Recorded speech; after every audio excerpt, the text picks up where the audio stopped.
Good afternoon, and thank you for joining us for today's virtual media briefing about COVID-19 in London and Middlesex County. We're glad to have you with us. Also glad to be joined by our Monday panel. I suppose we can call it a panel.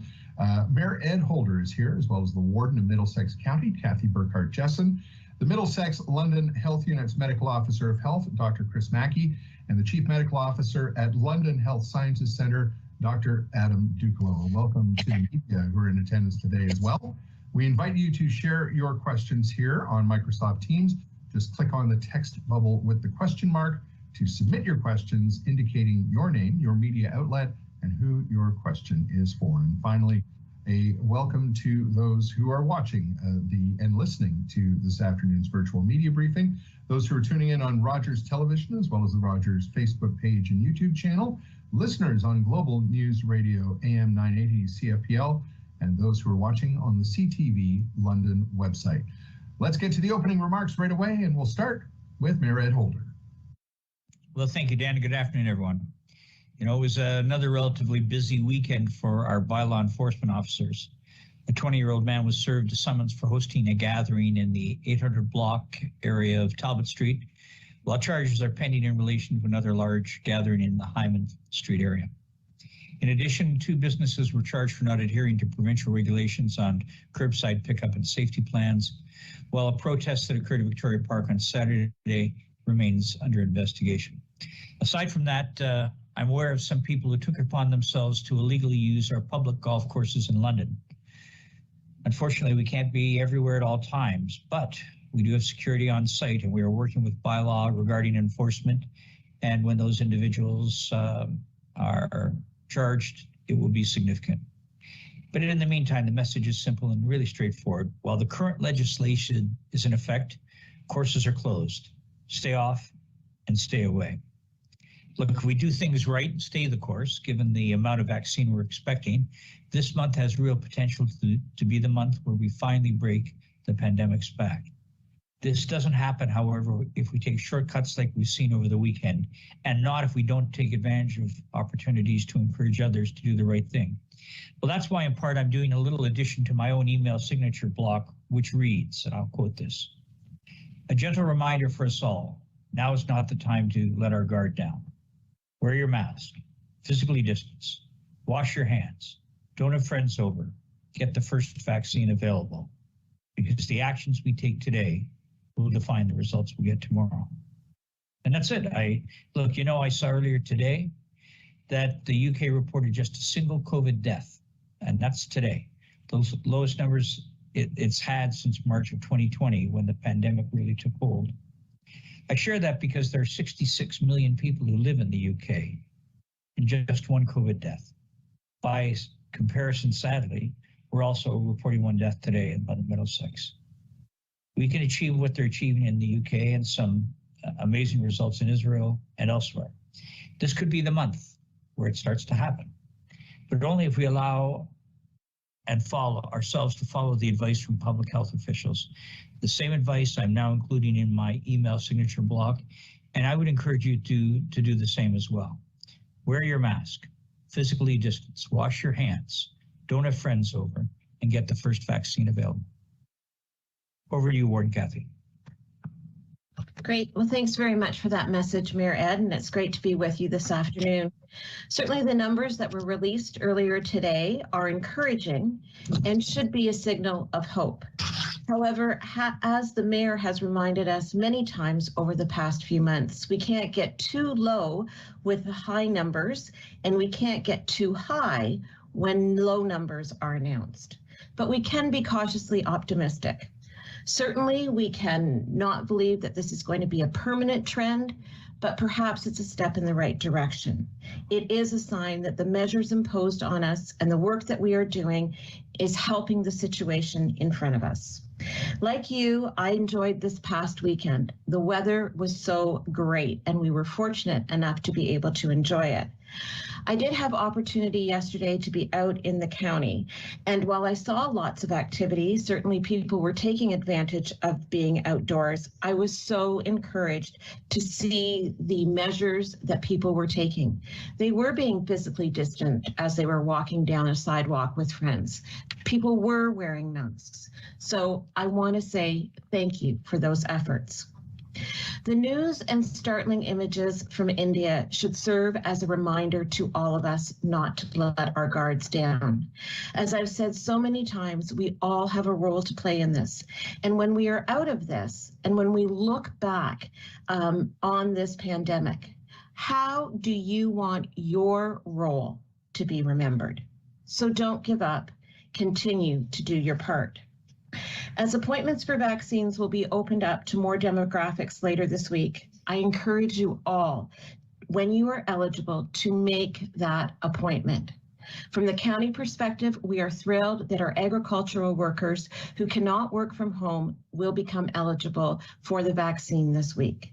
So please make sure that your employer, or if you are the employer, make sure that your team is pre-registered. And I know that our friends at the health unit can help you do that. Finally, this week is Mental Health Week, and the stressors of the pandemic are real. If you are struggling, help is available. So please find a way to reach out to someone who can help you, or find someone who can get you the support that you need. If you see someone struggling, be that support. No matter what, help and hope is out there, and you should never feel alone. We are in this all together. Dr. Mackie. Thank you very much, Madam Warden. And one of the things that I really appreciate about your messages is a deep understanding that we're not going to be able to make it through this current wave with vaccination alone. We absolutely need to right now, with the spread of the virus being at such high levels, continuing in our community, we need to continue to take public health precautions, as well as people getting vaccinated as much as possible. I do, though, want to spend a fair bit of time talking about the vaccine campaign today, because we have had a number of developments with the provincial strategy that was released last week. And in particular, I want to ask everyone who is currently eligible, everyone in the high healthcare risk category, everyone who is 55 and above, and anyone else who is eligible, please make sure that you book your appointment as soon as possible. And the reason is that in alignment with provincial decisions, we will be opening on Thursday with the rest of the province to two very large groups. Everyone between 50 and 55, so a 5-year cohort, which is our usual weekly opening, but also everyone in the first group of essential workers who can't work from home. And that is a very large group that includes everyone from teachers to farmers and a number of additional groups in between. So if people haven't booked yet, they will still be eligible. Once you're eligible, you'll always be eligible. It's just that as of Thursday morning at about 8 o'clock in the morning, there will be a lot more competition for the spots that we currently have available. So really encouraging. I know there are some groups like people in the high-risk healthcare conditions, people who are pregnant often have lots of questions about whether the vaccine will affect, their pregnancy. All of the leading obstetrical advice groups have indicated that getting vaccinated is the right thing to do in pregnancy. If you do need to speak with your healthcare provider before making that decision, please make sure you do that as quickly as possible and get yourself signed up at covidvaccinelm.ca. I'm going to pause there. Dan, I'm sure there are lots of great questions, but I would like to make sure that we leave some space for Dr. Dukelow. Thank you very much, Dr. Mackie, Madam Warden, and Mr. Mayor. I appreciate the opportunity to join you today. As of this morning at London Health Sciences Centre, we're caring for 94 COVID-19 positive inpatients. 35 of those are in critical care. Of those 94 patients, 62 are from our normal referral areas, and 32 have been transferred in from outside of the normal region. A quick note for all our media partners that we will be posting our daily COVID-19 numbers closer to noon as of tomorrow. They'll be more detailed and include the number of patients that are from our region and from out of region on a daily basis. While our numbers aren't increasing at the same rate they were last week or the week before, capacity across the acute healthcare system continues to be challenged, and the numbers don't appear to be dropping in the way we would really like to see them drop. In total, LHC has had to increase our critical care capacity by 35%. I had the opportunity to spend some time in both of our ICUs at Victoria and University Hospitals in the past couple of weeks and witnessed firsthand the amazing effort that our teams are putting in 24 hours a day, 7 days a week. Standing up this kind of capacity requires all hands on deck. Everything from our facilities team putting up new walls, our infection prevention control, and OC Health ensuring everyone is safe, and our leaders and frontline providers ensuring the people are at the bedside to care for these patients. I would like to extend my very sincere thanks to the many LHC team members who made this happen. Moving on to our surgical volumes, they continue to be at approximately 50% normal, but we are ensuring and doing everything we can to ensure that we are completing urgent and emergent cases. Our hospitals continue to be safe and our emergency departments are open. Please do not delay seeking care if you have a medical emergency. We are here and have the capacity to care for you. Lastly, I want to thank our community for its ongoing support. We heard in the others' opening remarks that this is a fight that we're still in, and we can't let up on our public health guidance and guidelines. And when it's your turn to be vaccinated, please don't hesitate to book an appointment. Thank you, and I look forward to your questions. Thank you, Dr. Dukelow, Dr. Mackie, Mayor Holder, and Warden Burghardt-Jesson. All right, we do have a lot of questions, so let's get to those right away. The first question, Dr. Mackie, is for you. It comes from Jennifer Beeman at the London Free Press. Dr. Mackie, a bonanza of vaccine doses are expected to enter Canada in May and June. Are you expecting the 4-month timeline between shots will be shortened? The 4-month timeline may be shortened at some point. That point is not now. The reason being we still have over half the population of adults to vaccinate. We also may see the vaccine start going towards children. We expect there will be some kind of announcement federally at some point in May around that question.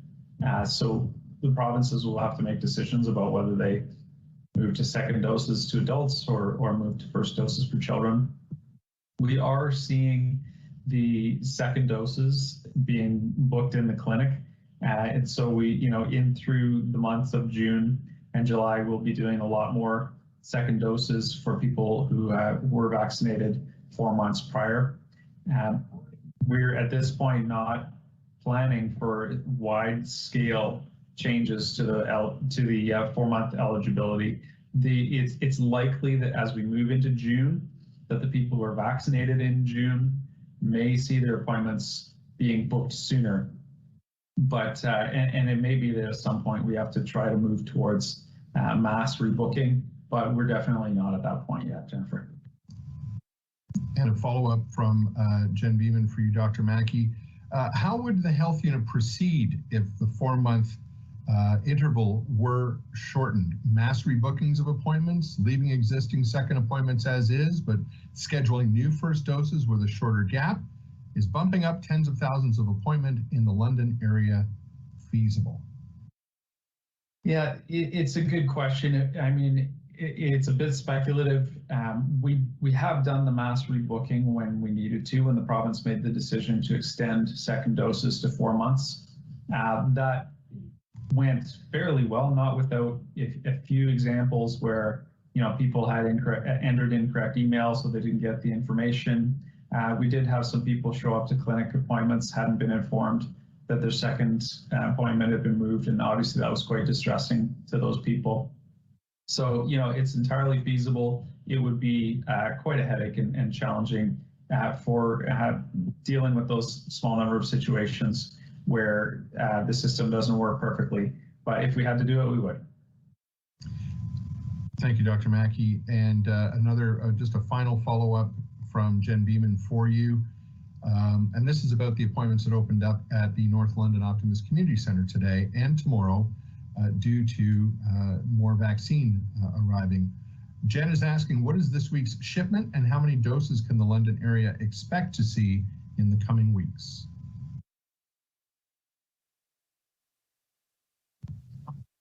For sure. So we had 17,550 Pfizer this week.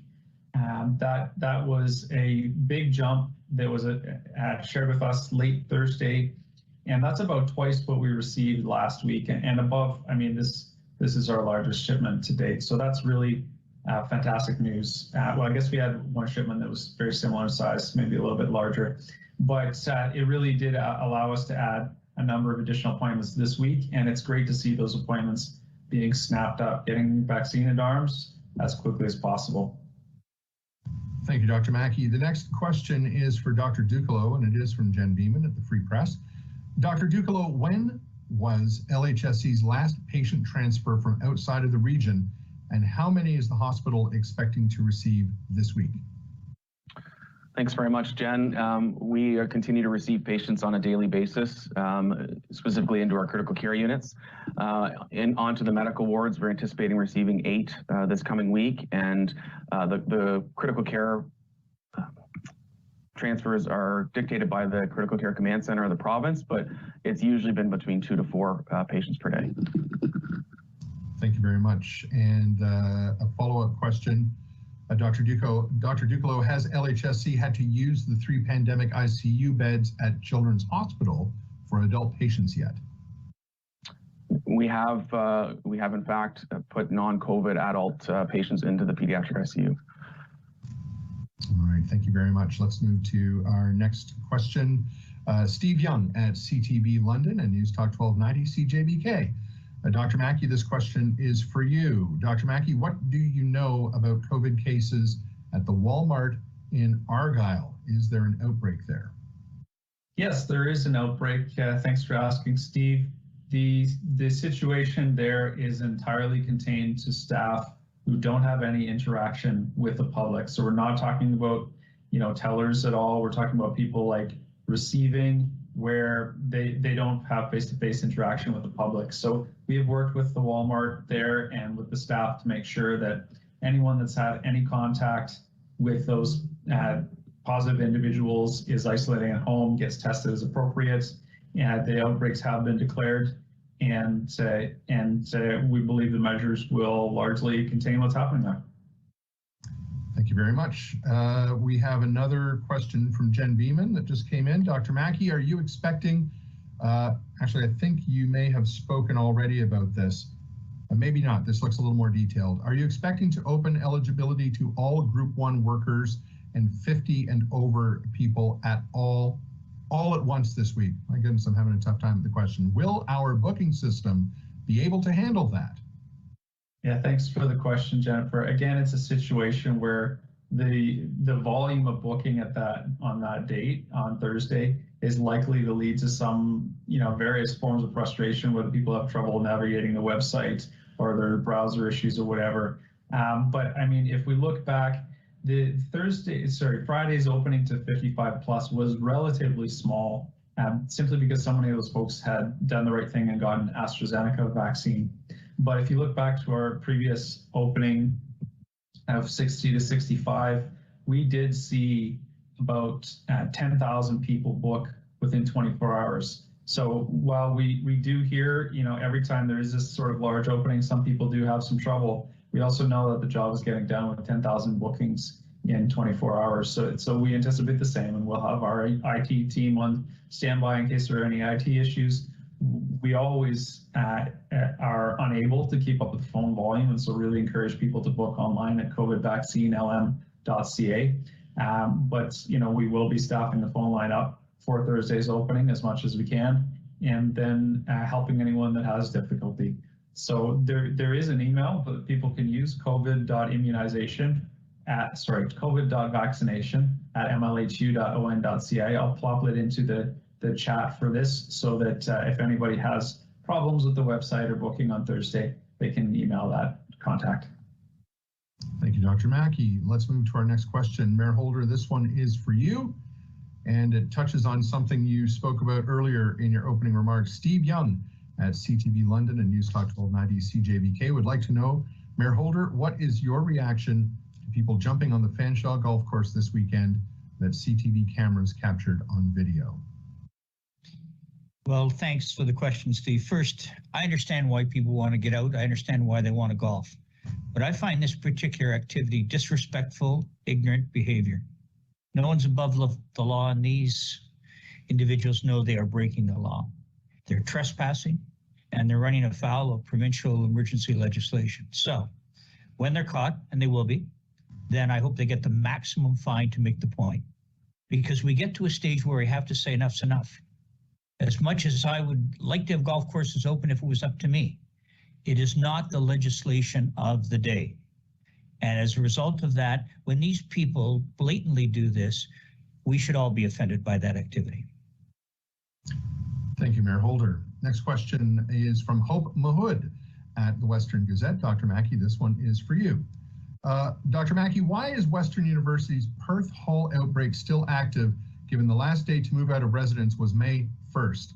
How many cases are linked to the outbreak?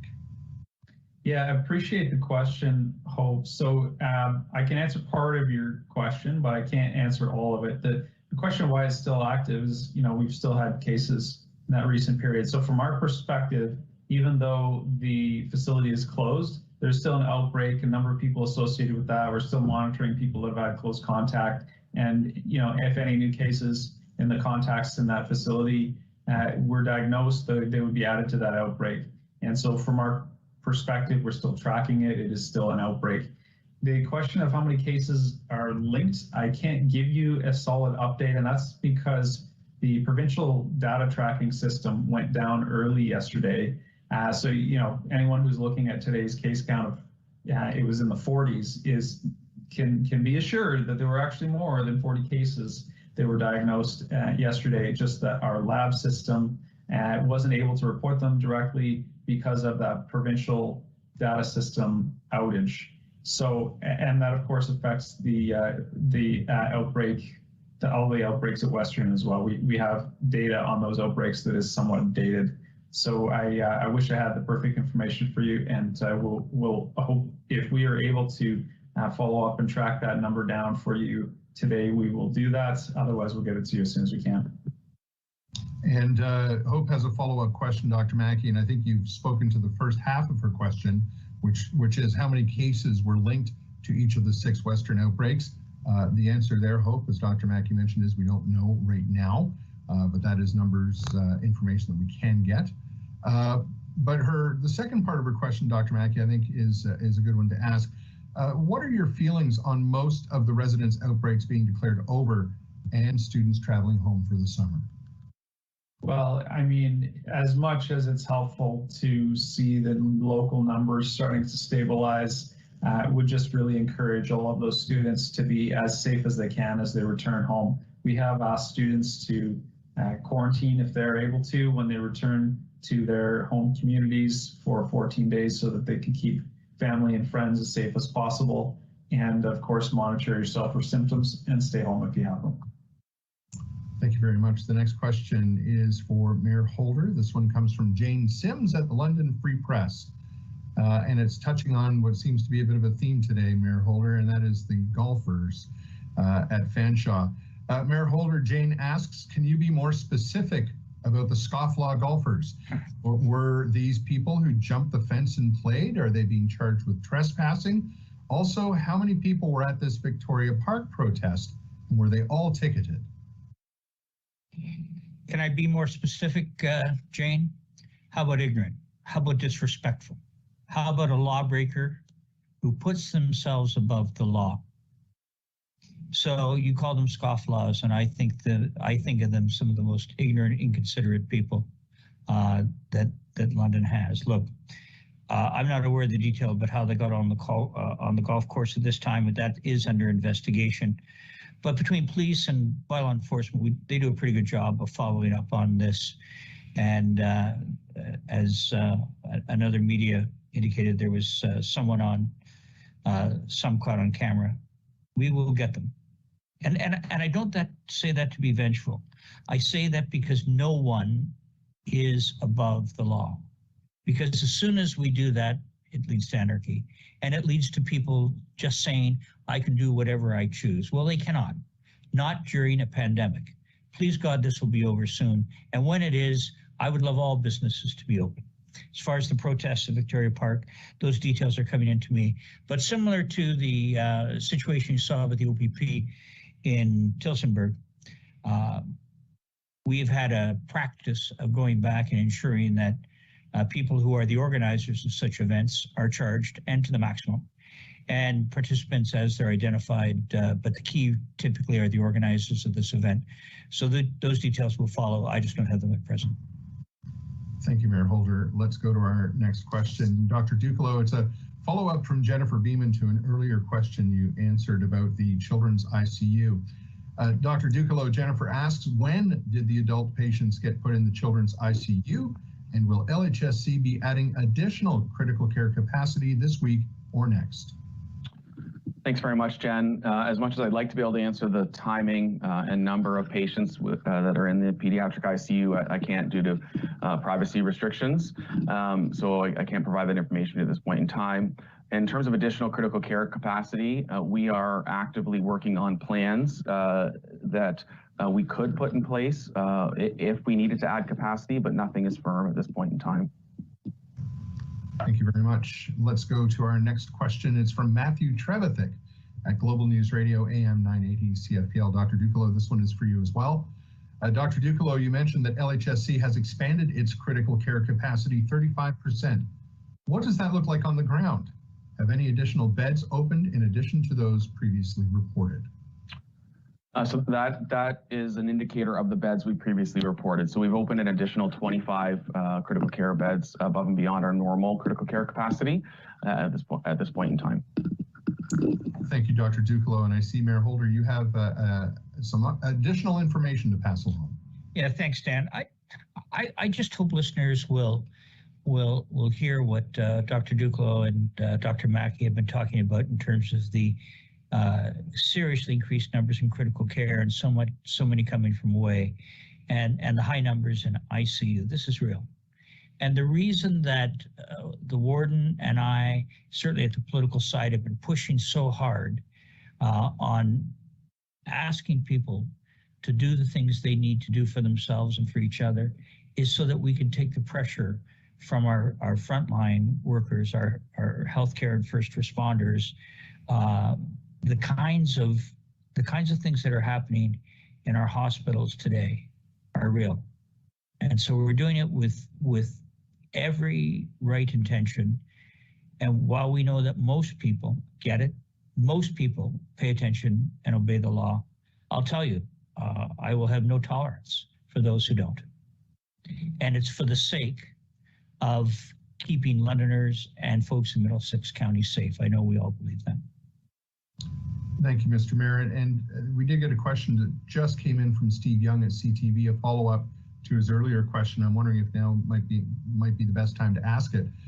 Steve is asking, Mayor Holder, are there plans to post security at city golf courses or anything along those lines in order to prevent people from walking on the courses?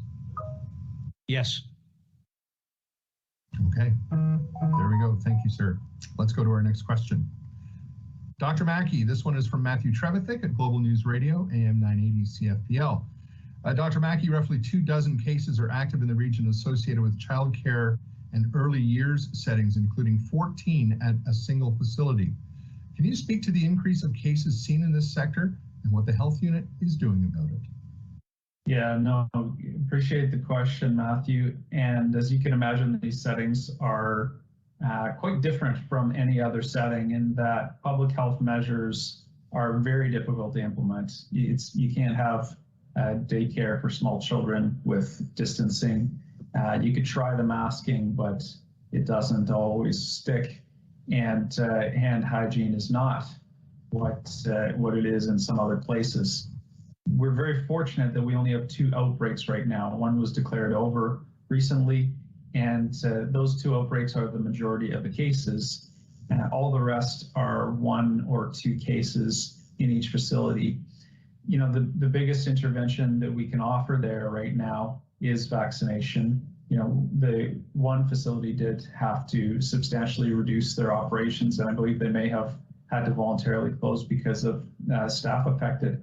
But other than that, you know, the opening early earlier this month, I guess it was late last month, to all early childhood educators, anyone working in a licensed child care facility, will really help to control the outbreak there. Those vaccines we know are getting into the arms of people working in daycare, and that will really help.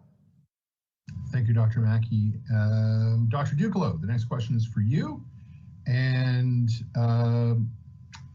Steve would like to know, Dr. Dukelow, of those in ICU with COVID-19, did most of them travel internationally? Thanks for the question, Steve. I don't have that level of detail, especially in an aggregate number as to who has traveled internationally and who has not. Anecdotally, I can say that a few of the cases I reviewed, none of them had traveled internationally, but that doesn't mean some of them have not. All right, thank you very much, Dr. Dukelow. And there was one question that related to the Walmart at Argyle, and Dr. Mackie, you've already answered that question during today's briefing. So that does bring us to the end of our questions for this Monday afternoon.